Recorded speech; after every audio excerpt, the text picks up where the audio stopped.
In Tahrir Square last Tuesday, as on many other occasions, when Muslims went down to pray, they were protected by Egypt's Christians.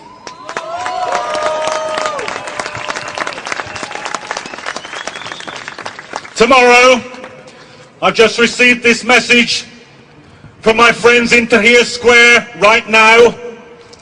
They have decided that tomorrow will be a day for the martyrs, and that a mass, a Christian mass, will be said in Tahrir Square, and the Christians will be protected by the Muslims.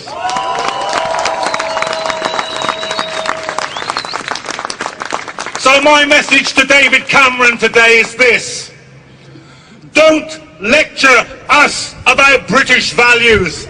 I'm interested in Egyptian values. I'm interested in the values of the Egyptian revolution. It's no mistake, you know, that speech is made by Cameron today. Perhaps no mistake, it's made in all places in Munich today. Because the BBC rants this morning about the threat of the Muslim Brotherhood taking over in Egypt, and at the same time the Prime Minister of Britain is ranting in Munich about the threat from the enemy within. Now let's be absolutely clear. What every Muslim I talked to said in Egypt, what every Christian I said to talked in Egypt, what every socialist I talked to said in Egypt, what every trade unionist I talked to in Egypt said, this is a people's revolution against the plutocrats, the murderers, the torturers, the globalizers, the corporations. That's the revolution in Egypt. What incredibly brave people they are. What incredibly brave people they are.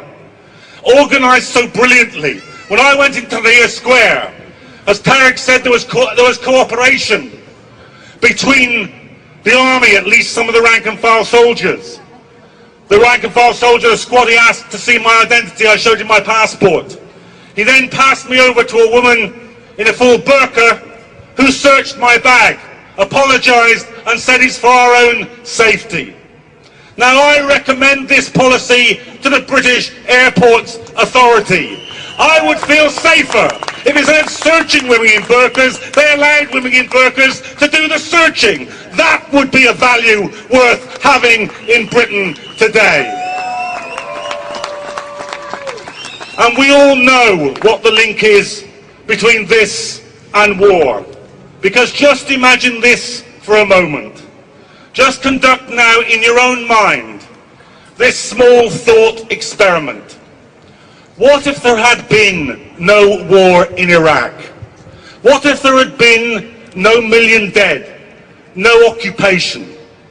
What would now, after Tunis, after Cairo, after Egypt, what would the headline that we would be reading say? I think it would say this: Saddam Hussein's regime shaken to its foundations by mass demonstrations in Baghdad. That's what it would be reading. And that is the way that we would be dealing with all the Arab dictators. It is people power. It is the power of revolution. It is the power of self-organisation, which is the only way that it is worth getting rid of dictators. Now, the Egyptian revolution, as we speak, is on a knife edge.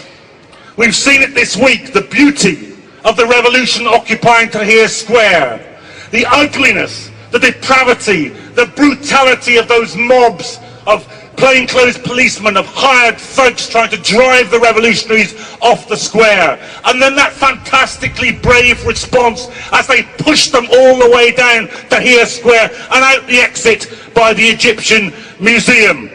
And then yesterday, the masses returning and holding the square. Today, as we meet here, they're arguing with the army officers. A senior army general has just spoken from the platform in Tahrir Square and said, I'm worried you're being manipulated. But the people there are chanting, We won't go until he goes. We won't go until he goes. The soul, the heart, the existence of the Egyptian revolution is at stake. And every last thing that we can do, every last protest, every last meeting, every last letter, every last message, you must do it.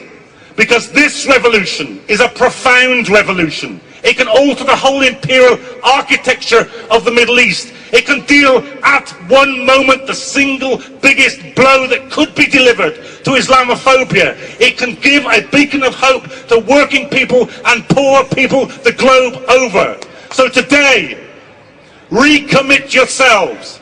Every last piece of energy, imagination, initiative, activity, everything for the Egyptian revolution.